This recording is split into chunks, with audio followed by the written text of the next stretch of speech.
Tenemos más de 55 años y cerca de 5 décadas transitando el partido de la matanza. Toda una vida, dirían nuestras abuelas. Toda una vida en un pedacito del conurbano bonaerense, puntualmente en el oeste. No somos nativos digitales, ni influencers, ni nada de eso. Buscamos reconstruir historias que escapan a una Clio con mayúsculas.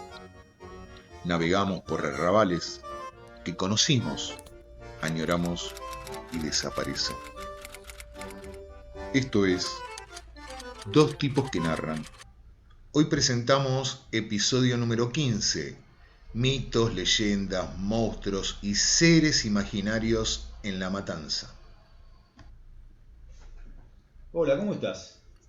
Bien, ¿cómo anda todo? Bueno, veo desértica la cuestión, ¿no? Porque la mesa sin demasiados materiales, veo las computadoras ahí no encendidas, preocupado, porque me parece que estamos un poquito casi en graves dificultades con respecto al tema. Mira, no se me ocurre el más mínimo tema. No sé por dónde arrancar, así que el episodio 15 no sé dónde va a derivar. Es un problema ese, ¿no? Porque creo que es la primera vez que nos pasa que estamos en esta especie de desierto y a ver si podemos escuchar alguna cosa que nos aclare la situación. Sí, mira, ¿sabes qué? Voy a preparar mate, ¿sí? Dale. Busca algo en YouTube a ver qué aparece. Bueno, estoy en eso. Y no sé, a ver qué podría ser. A ver, espera, dame un segundo que ingreso acá a YouTube. Sí, acá puede ser que haya algo. A ver, a ver. No, poné eso, es mortal. Es un viejo video de crónica. Dale play. Dale. Continúa la cacería del hombre gato. Primicia de Crónica Televisión. Gigantesco hombre gato aterroriza a los vecinos. El hombre gato está oculto en la copa de un árbol. Bueno, después de escuchar esto, me parece que el tema es cantado. Tenemos que hablar sobre el hombre gato. ¿Qué te parece? Bueno, frenemos un poquito acá. Me parece a mí que podríamos ir un poquito más, tal vez un poco más amplio, ¿no? A ver las diferencias, porque ahora que surge el tema del hombre gato, entre la leyenda y el mito. No sé qué te parece a vos. Eh, la leyenda vista como un hecho histórico real, con ciertas repercusiones en el tiempo, que probablemente va cambiando, se va transformando con el decir popular, y el mito casi relacionado a un cuento, a una alegoría, a una mirada que se refleja ahí de un pasado muy lejano y que casi, justamente viene de la mano de lo fantástico. ¿Mm? Entonces ahí estaría la disputa, en dónde ubicamos esto que acabamos de escuchar, en la leyenda, en el mito, en otro lugar. Tal vez ahí pueda aparecer una tercera vía que sería la cuestión de lo monstruoso, ¿no? El temor. La creación de seres imaginarios, ¿no? También. Porque cierta parte de la población asustada por determinado personaje que aparece en algún espacio en particular, en algún horario, ¿no? Que atemoriza. Entonces, bueno, tal vez esto que parece no demasiado complejo, banal, que es una noticia, podríamos preguntarnos por qué fue tan masivo, ¿no? En su momento, ¿no? ¿Por qué los medios de comunicación se interesaron? ¿Y qué ocurrió con este personaje?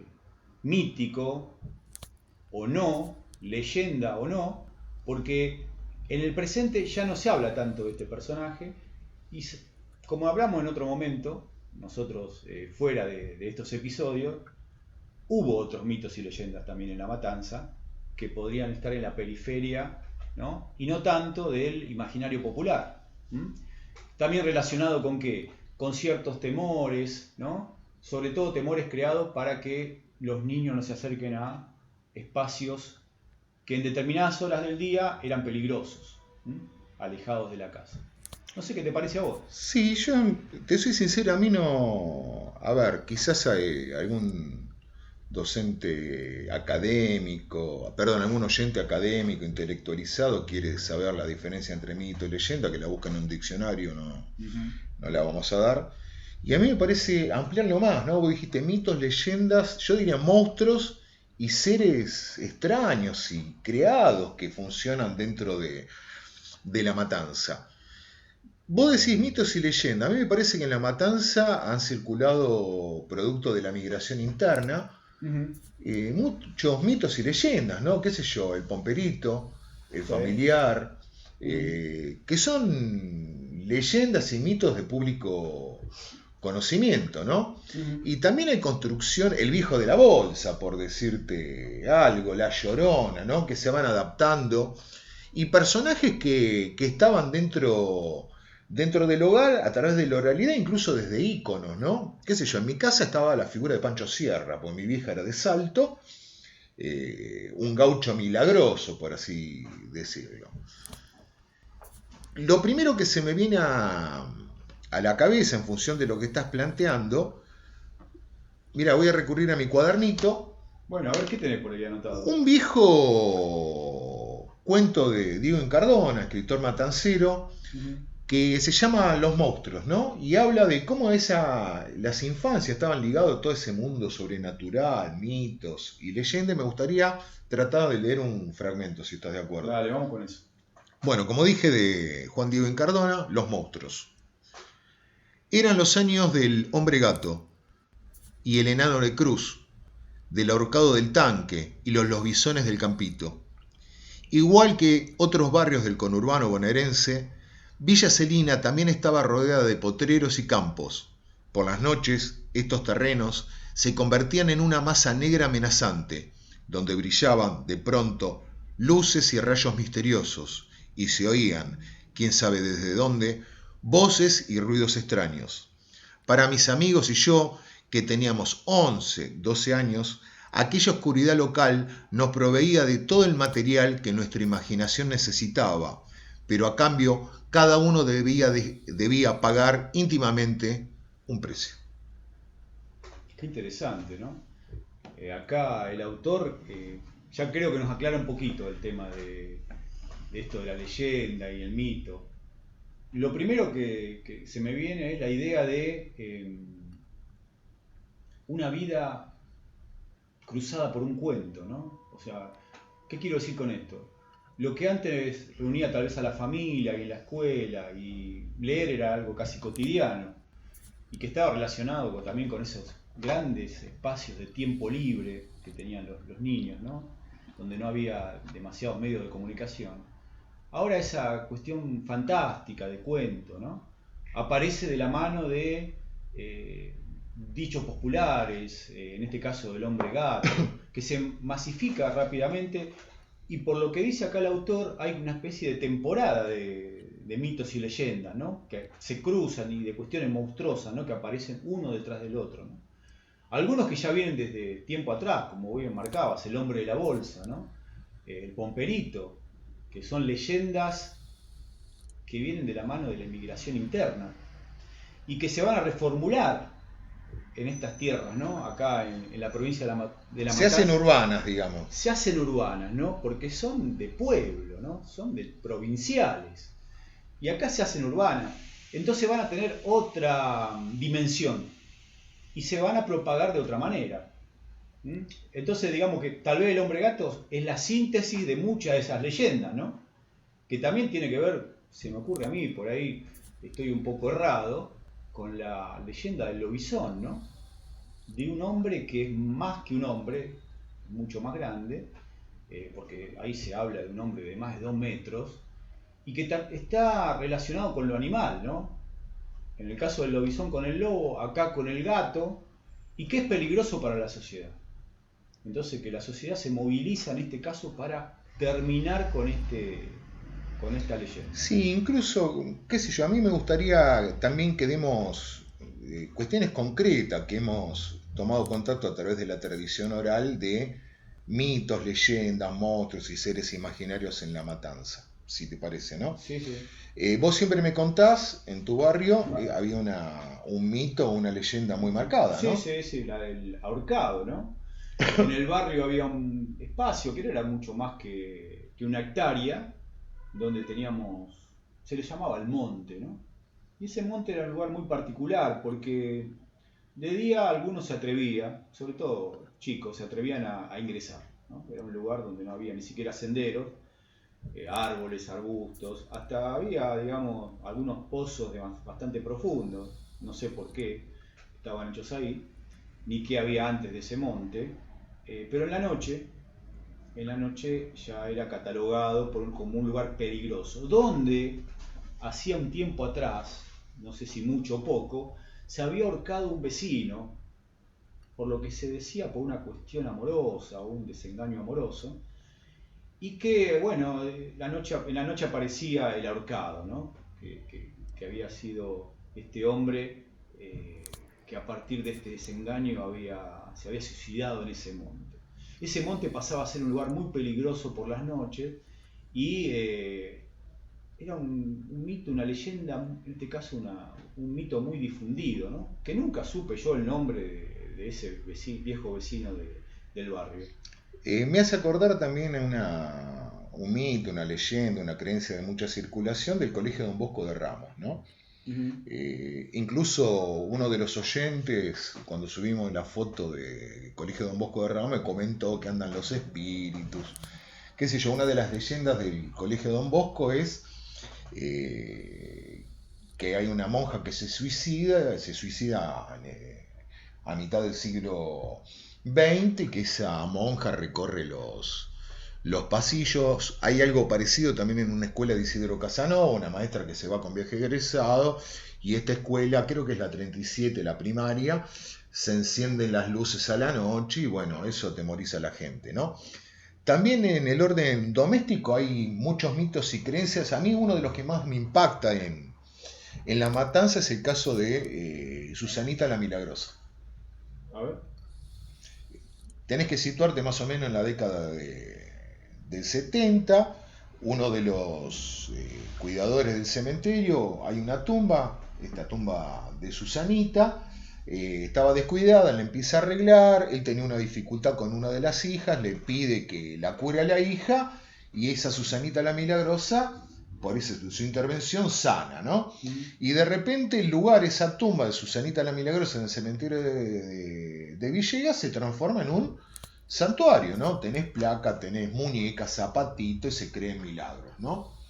También con el cementerio de Villegas tenés que en cuenta que hay una terminal de la cabaña, creo que es el C24, ¿no? O el 242 que sale de ahí. C24. El C24 me parece. Bueno, qué sé yo, el turno noche está plagado de mucha incertidumbre y muchos temores en los choferes, ¿no? Una doncella de blanco se sienta en el asiento del acompañante. Del acompañante, sí, sí, ¿no? Sí. Y qué sé yo, a mí me pasó algo, no voy a decir en la escuela, director de una escuela en La Ferrere, y estaba el duende en el baño de mujeres. Y todos los pibes veían el duende y todas las docentes veían el duende, y bueno, era una creación. No sé si vos en la parte laboral has tenido algún tipo de mito, creencia. Bueno, me parece interesante lo que estás planteando, porque hablas de determinados espacios, ¿no? El cementerio, también has hablado de colectivos que están cerca de un cementerio, de cuestiones que se acercan mucho también al temor de la muerte, ¿sí? A la cuestión milagrosa, eh, temas que tienen que ver con lo trascendente, ¿no? Lo que nos aleja, si se quiere, de lo profundamente animal, ¿no? Ese miedo a no estar, ese miedo a lo tenebroso, eso que viene del otro mundo, ¿no? Del inframundo, viene a decirnos, no, esto no lo hagan, o vengo a ayudarte, o me equivoqué y entonces vengo a reparar mi error, ¿no? O no entren en este lugar porque es peligroso, porque yo acá me suicidé. Entonces hay límites que marcan estos seres, que algunos dirán, che, está en la imaginación de dos o tres y lo hacen masivo, o realmente es una trascendencia que viene del interior de cada uno y dice, no, nosotros somos seres trascendentes, entonces creemos en esto, y ya viene ahí una cuestión de fe que no, nosotros ya tenemos como un pacto no dicho, no hablar de esos temas, porque la fe no se discute, ¿no? La fe no se discute, se tiene o no se tiene. Entonces podríamos decir que muchos van a tener fe en estas cuestiones, y tocando el tema que vos hablabas de los choferes, va a haber colectivos en particular con determinados números en algunas empresas que van a ser, entre comillas, colectivos malditos, ¿no? Porque ahí hay sonidos, cuestiones que no son verificables desde lo mecánico y racional, donde van a alejar no solamente a choferes, sino a mecánicos que dicen, no, yo acá no me quiero subir, porque acá, si subo acá, acompáñenme, porque este colectivo con este número tiene cuestiones determinadas que me alejan de la cuestión, de la seguridad de lo racional, ¿no? Volviendo al tema del hombre gato y cómo ese mito se masifica, como estaba hablando de Celina, ¿no? De Celina y esto interesante que escribía Incardona, cómo gran parte de Celina fue actor principal de generar y masificar este mito, ¿no? Y ahí hay una señora que dice, no, esta rama la cortó el hombre gato, ¿no? Y esa rama pasa a ser casi, no sé, una astilla de la cruz de Jesús, parece, ¿no? Prácticamente, ¿no? Entonces se filma esa rama, entonces un chico dice, no, yo le tiré piedra, ¿no? Y yo tuve la suerte de poder tirarle, pero se escapó. ¿Qué es el mito en realidad? ¿O qué son estas leyendas? ¿O qué son estos monstruos? Son seres que se evaden en un momento, ¿no? Que se nos escapan, están presentes pero no están, ¿no? Que sirven para atemorizarnos, pero también nos ayudan a ¿qué? Bueno, a ver que hay un poco algo más allá, ¿no? Entonces nos dan ciertas seguridades también, ¿no? Que del otro lado hay gente que viene a señalarnos ciertos peligros y a regalarnos, tal vez, no sé a vos qué te parece esto, ¿no? Porque estoy divagando demasiado, regalarnos ciertos milagros, ¿no? Sí, es algo interesante. A mí me parece que se establece un juego entre la realidad y la ficción. Y se mezcla la realidad y la ficción. Ajá. ¿Sí? A ver, si vos tenés una mirada escéptica, che, mirá el invento, el hombre gato, pero es tan potente y es tan simbólica y tiene tanta potencia que se termina creyendo esa idea del hombre gato, de cualquier mito, de cualquier leyenda. La pregunta es por qué nuestras comunidades generan esos mitos y esas leyendas. Necesidad de disciplinar a los pibes, anda a dormir porque viene el hombre gato o viene el viejo de la bolsa. Necesidad de que esa ficción solucione problemas reales, desde económico hasta problemas de salud, y también tiene que ver con cuestiones religiosas también, ¿no? Esa fe se manifiesta de determinada manera. Cuando hablamos de una fe, estamos hablando de una religiosidad popular, no estamos hablando de algo formar desde la Iglesia Católica o de distintos tipos de instituciones. Claro, sí. Además que si lo llevamos al siglo XXI, ¿no? Ya ha entrado el siglo XXI, en el primer cuarto, como estamos ahora del siglo XXI, y el hombre gato hoy tal vez se le llama un chorro que está subiendo a un árbol, o un chorro que está saltando de techo en techo, ¿no? Entonces nos transportamos a Celina, ¿no? A la década del 80. Y bueno, si nos enganchan saltando un techo, y somos un hombre gato, ¿no? Soy parte del mito, no me lleve preso, señor oficial, ¿no? Soy el mito. Entonces, en tanto mito, y bueno, me merezco un lugar en la sociedad porque me tiene allá arriba, aunque me teme, pero no soy parte de un mundo delictivo. Veamos cómo también es una vía de escape, ¿no? A cierta cuestión social, ¿no? Llamar de otra manera algo que en la actualidad ya se habla de una forma mucho más cruda, ¿no? Y obviamente no tiene ninguna solución tampoco en la actualidad, pero era, si se quiere, mucho más literaria la del hombre gato. Cualquiera podría decir, che, pero qué cuestión berreta, ¿no? El hombre gato, qué cosa tan llana, que no tiene ningún recorrido, no podemos pensar nada con respecto a eso. Yo lo llamaría literatura oral. Sin duda. ¿Sí? Literatura urbana, ¿no? Barrial, ¿no? Y profunda, que en algunos lugares tal vez se está perdiendo. No creo que en La Matanza, estamos seguros que en La Matanza no, pero en algunos lugares se está perdiendo esta cuestión de crear constantemente mitos y leyendas y renovar de leyendas barriales, ¿no? Que le dan, que como decíamos recién, es una salida si se quiere, entre comillas, elegante a un hecho social que es muchas veces triste, ¿no? Y que tiene una solución un poco... Sí, creación de lenguaje, ¿no? A ver, describir al hombre gato, describir al viejo de la voz, ya Pomperito, contar la historia de la monja que se suicidó en Don Bosco, el chofer, implica todo un esfuerzo de imaginación y de puesta en palabras. Y no solamente eso, sino la entonación es para narrar eso. A ver, cuando vos estás narrando un ser, un monstruo, una leyenda, un mito, me parece que las modulaciones son diferentes. La forma de decir las cosas para que el otro crea y sienta que es real eso que vos estás narrando, implica qué cosa, toda una creación, una artesanía barrial y una artesanía popular, ¿no? Sí, Eso. No sé por qué me recuerda a las payadas, ¿no? Uh-huh. Ahí no estábamos frente a intelectuales, esos gauchos ahí del siglo XIX payando, pero que tenían una gran vivencia de la cuestión cotidiana, del día a día, ¿no? De conocer su espacio, su lugar, su gente, y le ponían voz a eso. Y no cualquier voz, sino voz musical, ¿no? Y en rima, y eso es lo que creo que en parte fue lo que vimos y lo que nos contaba acá también el autor, ¿no? Bueno, hemos llegado al final del episodio. Hablamos de cuestiones generalizadas. Sería interesante que nos comenten cuando vean el video qué tipo de mitos, leyendas, monstruos o seres especiales ustedes han tomado contacto, vivenciado o han escuchado. Bueno, agradecemos su compañía constante en todo este trabajo que estábamos haciendo y le mandamos un saludo grande entre mitos y leyendas. Bueno, esto fue Dos hombres que narran desde la matanza.